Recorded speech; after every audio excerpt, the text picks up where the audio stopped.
कादिर, देखिए कल एक पाकिस्तान ने अपना मैच विन किया हमारे लिए। सबसे पहले तो हमने blind cricket world cup win किया, उसके बाद पाकिस्तान ने मैच विन किया, और सबसे अच्छी बात यह है कि सुफियान मुकीम, जिन्होंने जो हमारा एक उभरता हुआ ऐसा टैलेंट है जो एग्रेशन से भरपूर किस्म का आपको उनकी परफॉर्मेंस नजर आती है, और उन्होंने 15 साल उम्र गोल का रिकॉर्ड भी तोड़ दिया है। तो क्या कहना चाहेंगे इस हवाले से? देखें, सुफियान मुकीम से पहले मैं बात करूंगा कल के दिन के हवाले से। कल का दिन पाकिस्तान की स्पोर्ट्स के लिए बेहतरीन दिन था। उसमें पाकिस्तान ने तीनों जगह जो है वो मुख्तलिफ जगहों पर फतूहात हासिल की। पहला ब्लाइंड वर्ल्ड कप हमने जीता, फिर उसके बाद हमने अपना मैच जिम्बाब्वे को शिकस्त दी और बड़ी ज़बरदस्त शिकस्त दी। फिर उसके बाद हमने जापान को हराया जूनियर हॉकी एशिया कप में, और सेमीफाइनल को हमने जापान को शिकस्त दी और फाइनल के लिए क्वालिफाई कर लिया। तो ये शुक्र है अल्लाह का कि तीनों जगहों पर पाकिस्तान को फतूहात मिली हैं। और दूसरी चीज़ ये है कि सुफियान मुकीम, मैं समझता हूँ कि सिलेक्शन कमेटी को और चेयरमैन साहब को इस चीज़ का क्रेडिट ज़रूर जाता है इस बात का कि उन्होंने नए लड़कों को मौके दिए। हम जिस तरह बातें करते हैं गुज़श्ता जो माजी में हम लोग रोना पिटना हम लोगों ने डाली रखा कि भाई आप नए लड़कों को चांस दो, बेंच वाले प्लेयर्स को भी चांस दो, छोटी बड़ी सीरीज में आप चांसेस दो रहे। आप चांसेस नहीं दोगे तो आप डर के जब तक खेलोगे, आपको डर रहेगा तो आप चांसेस नहीं दोगे। आप इसलिए पुराने लड़कों के साथ जाओगे। तो आपको नए और पुराने लड़कों का कॉम्बिनेशन बनाना चाहिए था। सुफियान मुकीम ने जो 5 विकेटें ली, उसने कैरियर बेस्ट अपनी बॉलिंग की, और अभी कैरियर का आगाज़ है उसका, तो उसने कैरियर बेस्ट बॉलिंग की। आप देखें कि रेस्ट स्पिनर प्लस आप उसको चाइना मैन भी कह लें, वो एक अच्छी आपके पास इंक्लूजन है। और फैसल अकरम भी अच्छा आपके पास स्पिनर है, आपके पास जो है वो सुफियान मुकीम भी है, मेहरान मुमताज़ भी है।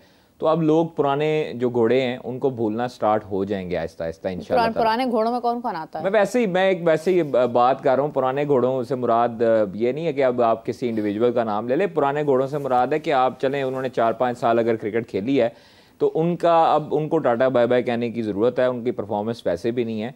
उन्होंने बॉलिंग छोड़ के बैटिंग पे लोगों ने ज़्यादातर तवज्जो देना शुरू कर दी थी, जिसकी वजह से उनकी अपनी बॉलिंग भी वो जो है ना वो ख़राब हो गई। वो कहते नहीं कौवा चला हंस की चाल, अपनी चाल भी भूल गया। तो वो जब आप किसी को देख के, ठीक ठाक हैं आजकल? हैं जी, शादाब खान आजकल मैं आपको बता रहा हूँ, मैं किसी का जिक्र ही नहीं कर रहा। ठीक है, ठीक होंगे इंशाल्लाह ताला, उनको ठीक ही रखे। लेकिन अब जो है वो नौजवानों की बारी है और उन्होंने अच्छी परफॉर्मेंस। देखें, आप जब बड़े प्लेटफॉर्म पे नौजवानों को, बच्चों को मौका देते हैं तो वो आगे जाके पाकिस्तान का मुस्तकबिल भी बनते हैं। अगर आपने साइम अयूब को शामिल किया है, नो डाउट अच्छी इंक्लूजन है, आप उसको मौके दे रहे हैं, बहुत अच्छी बात है। लेकिन आप यही फिर मौके जो हैं वो बाकी क्रिकेटर्स को भी दें, और मतवातर के साथ आप मतवातर उनको मौके देंगे तो आपको एक लॉट मिलेगी, अच्छी बेंच भी मिलेगा, अच्छा आपके पास एक बैकअप प्लान भी होगा, बैकअप क्रिकेटर्स भी होंगे। दूसरी चीज़ है, सुफियान मुकीम ने उमर गुल का रिकॉर्ड तोड़ा। उन्होंने पाकिस्तान के लिए जो है वो T20 में बेहतरीन बॉलिंग की, और मतलब जिस तरह की उन्होंने बॉलिंग की है, मैं समझता हूँ कि बेहतरीन उम्दा बॉलिंग अब्बास अफरीदी की तरफ से भी थी। और उन्होंने जो पहला मेडन विकेट ओवर किया, फिर उसके बाद दूसरे ओवर में 2 रन दिए, तो अब्बास को भी कंटिन्यू करवाना चाहिए था सलमान अली आगा को, ताकि उनकी भी विकेट्स आए थे। लेकिन चलें, एक उन्होंने भी ली, फिर उसके बाद इब्रार ने भी ले ली, फिर उसके बाद सुफियान मुकीम आए, उन्होंने 5 विकेटें ले ली। तो ये आपकी इंडिविजुअल गेम नहीं है, आपकी टीम गेम होती है। आपने जिस तरह जिम्बाब्वे को शिकस्त दी है, और आपके कोई भी मेन प्लेयर ना हो, मतलब उसमें ना रिजवान हो, ना नसीम हो, ना शाहीन हो, ना बाबर हो, जिनके बगैर कहा यह जाता रहा है माजी में कि इनके बगैर क्रिकेट हो ही नहीं सकती, पाकिस्तान की क्रिकेट ख़त्म है।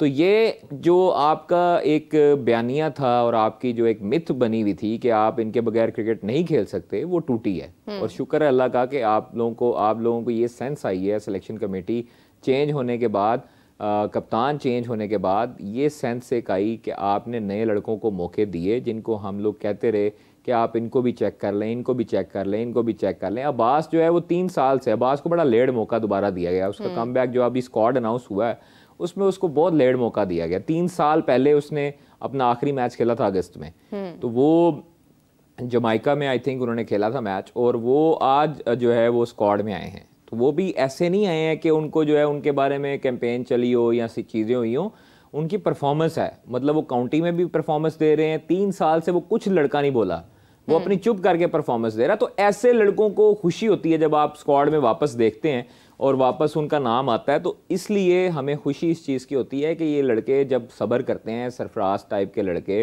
आपके ये अपना अब्बास टाइप के लड़के, जो कि हसन अली टाइप के लड़के, जो कि वापस डोमेस्टिक में जाते हैं और बोलते नहीं हैं। आप देखें कि इमामुल हक को ड्रॉप किया हुआ, फ़खर को ड्रॉप किया हुआ, लेकिन उन्होंने एक लफ्ज़ नहीं बोला और अभी भी वो डोमेस्टिक खेल रहे हैं।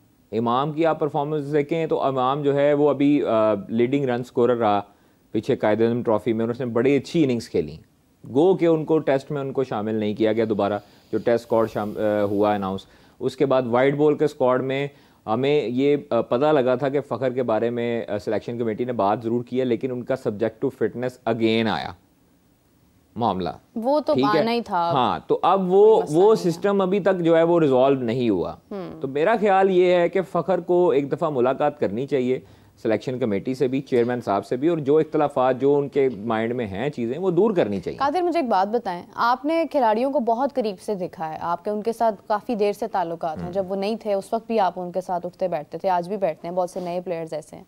मैंने तो ज़्यादा वक्त खिलाड़ियों के साथ नहीं गुजारा, ना मैं उन्होंने इस तरह से मतलब कभी देखा है, लेकिन मैंने जो चीज़ ऑब्जर्व की है खिलाड़ियों में, खिलाड़ी कभी भी अपनी बात खुद अपने मुँह से जाकर ना क्लियर करता है ना इजहार करता है। यही तो मसला है मीरब, यही तो मसला है। और मैंने कई मरतबा, मैं ये लिटरली मैं आपको बता रहा हूँ, कई मरतबा ऐसे क्रिकेटर्स को मैंने कहा कि भाई आप लोग जाओ, आप लोग मिलो, आप ये कम्युनिकेशन जो गैप है ना अंदर, जो चौधरी बने होते हैं ना अंदर पाकिस्तान क्रिकेट बोर्ड में, जो कुछ साइंसदान है, वो प्लेयर्स को चेयरमैन तक रसाई या सिलेक्शन कमेटी तक डायरेक्ट रसाई देने ही नहीं देते।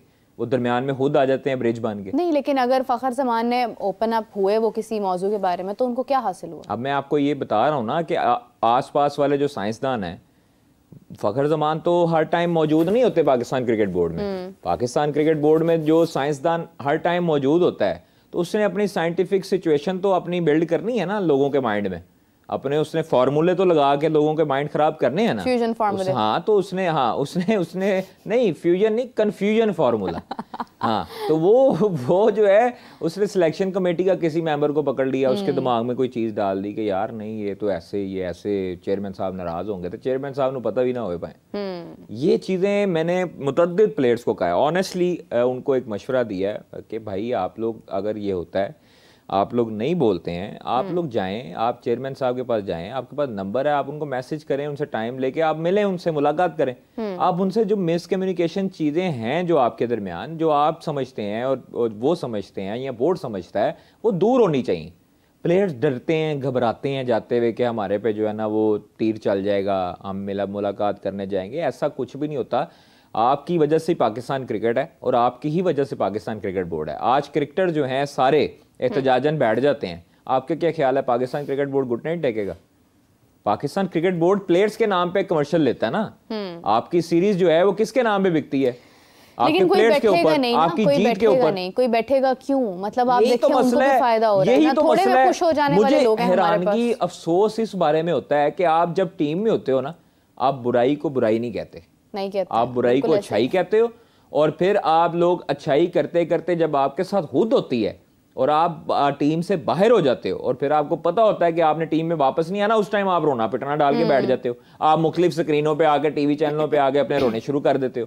आप लोग जो है ना बस वावेला मचा देते हो कि हमारे से बहुत ही ज्यादती हो गई, देखें हमारे से जो है ना इन्होंने बोर्ड ने ये किया, बोर्ड ने किया। तो भाई जिस टाइम पे आप लोग इक्तदार में होते हो या टीम में होते हो, उस टाइम आपकी जुबान तत्ती हुई होती है, गूंगी हुई होती है, आप बोल नहीं सकते।